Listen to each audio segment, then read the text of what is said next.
മലയാളികൾക്ക് വളരെ അഭിമാനമായ ഫാബി റഷീദിനൊപ്പമാണ് ഉള്ളത്. എത്രത്തോളം സന്തോഷമാണ്, കാരണം മലയാളികൾക്ക് ആകെ ഒരു അഭിമാന മുഹൂർത്തം കൂടിയാണിത്. വളരെ വളരെ സന്തോഷം. ആദ്യം വിശ്വസിക്കാൻ പറ്റുന്നുണ്ടായിരുന്നില്ല, ഇപ്പോൾ പതുക്കെ സെറ്റിനായിക്കൊണ്ടിരിക്കുന്നു. എങ്ങനെയാണ് ഇത്? ഫസ്റ്റ് അറ്റംപ്റ്റ് അല്ലേ? അതെ, ഫസ്റ്റ് അറ്റംപ്റ്റ് ആണ്. ഞാൻ 2022 പാസ് ഔട്ട് ആയത്. ഞാൻ ഐസർ തിരുവനന്തപുരത്തിലാണ് പഠിച്ചത്. അവിടെ ഇൻ്റഗ്രേറ്റഡ് BSMS കോഴ്സാണ് ചെയ്തത് ബയോളജിയിൽ. അത് കഴിഞ്ഞിട്ട് 2022 പാസ് ഔട്ടായി. ഞാൻ ഫോർച്യൂൺ IAS കോച്ചിങ് എടുത്തത്. അത് കഴിഞ്ഞിട്ട് ഇപ്പം എൻ്റെ ആദ്യത്തെ അറ്റംപ്റ്റ് ആണ്. ആരാണ് ഇതിൽ മോട്ടിവേഷൻ എന്ന് പറയുന്നത്? മോട്ടിവേഷൻ ഒരുപാട് പേരുണ്ട്. അച്ഛനമ്മയാണ് മെയിൻ മോട്ടിവേഷൻ. പിന്നെ എൻ്റെ ഫാമിലി, എൻ്റെ ഫ്രണ്ട്സ്. ഞങ്ങളൊരു ന്യൂക്ലിയർ ഫാമിലി ആണെങ്കിൽ പോലും ഞങ്ങൾ ശരിക്കും ഒരു വലിയ ഫാമിലിയാണ്. അച്ഛൻ്റെ സൈഡിൽ 8 പേരും അമ്മയുടെ സൈഡിൽ 9 പേരും.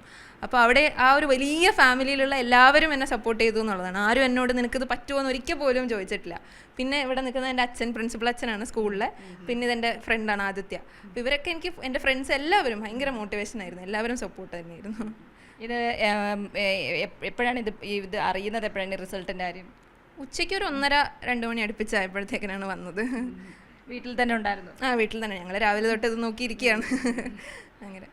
അപ്പോൾ ഇനി അച്ഛൻ്റെ അമ്മയുടെയും അവരാണ് പ്രധാന മോട്ടിവേഷൻ. അപ്പോൾ എങ്ങനെയാണ് അച്ഛാ പൊതുവേ ഫാബിയുടെ ഒരു മോട്ടിവേഷൻ നിങ്ങളാണ്? അതോടൊപ്പം തന്നെ ഈ ഒരു പഠിത്തത്തിൻ്റെ ഒക്കെ രീതി എങ്ങനെയായിരുന്നു? ഫാബി ഡിറ്റർമിൻഡായിട്ട് പഠിച്ചു. പിന്നെ അതുപോലെ അവിടെ ഒരുപാട് സുഹൃത്തുക്കളും അച്ഛനും ഒക്കെ ഒരുപാട് പേര് പ്രാർത്ഥിച്ചു. ഒരുപാട് പേരുടെ പ്രാർത്ഥന അമ്പലങ്ങളിൽ, പള്ളികളിൽ, ചർച്ചുകളിൽ ആ പ്രാർത്ഥന, പിന്നെ ഞങ്ങളുടെ പ്രയത്നം, പിന്നെ നമ്മുടെ കുടുംബത്തിൻ്റെ പ്രാർത്ഥന, ഇതെല്ലാം ഇതിനകത്തുണ്ടായിരുന്നു. അതിൻ്റെ ഒരു വിജയം, ദൈവാനുഗ്രഹം, അത്രേ പറയാനുള്ളൂ.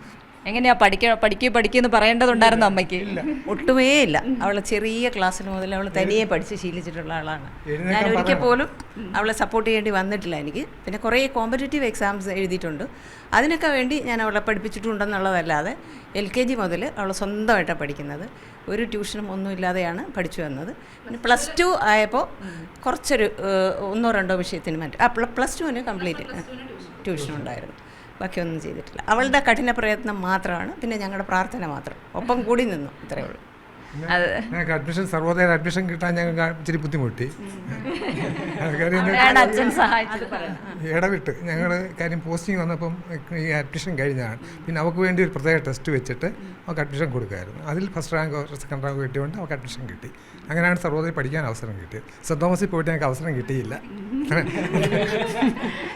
അതെ, അപ്പോൾ സർവോദയയിൽ എത്തിയതാണ് ഫാബിയുടെ ജീവിതത്തിൽ ഒരു വഴിത്തിരിവായത് എന്നാണ് ഇവരെല്ലാവരും പറയുന്നത്. എങ്ങനെയാണ് ഫാദർ?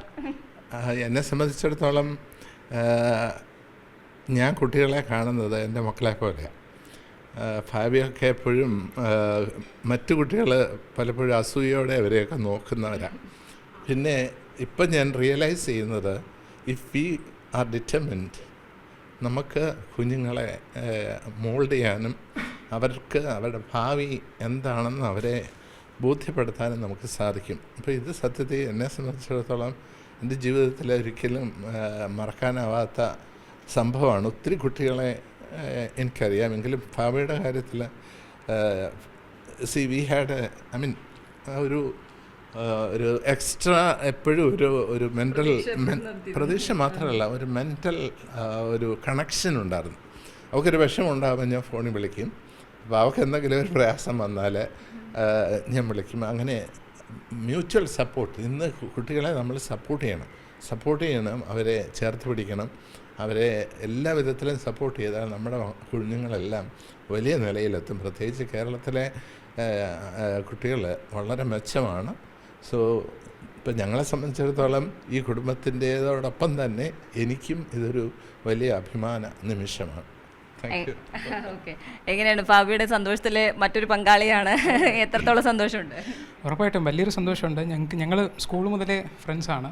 അപ്പം നമ്മൾ ഈ സിവിൽ സർവീസ് എക്സാമിനേഷനിൽ ബിറ്റ് ഓഫ് ലക്ക് വേണമെന്ന് എപ്പോഴും പറയും. പക്ഷേ ഹാർഡ് വർക്ക് കൊണ്ട് മാത്രം നമുക്ക് എങ്ങനെ നേടി റിസൾട്ട് എത്തിക്കാമെന്ന് പറയുന്നതിൻ്റെ ഒരു എക്സാമ്പിളാണ് ഫാബി.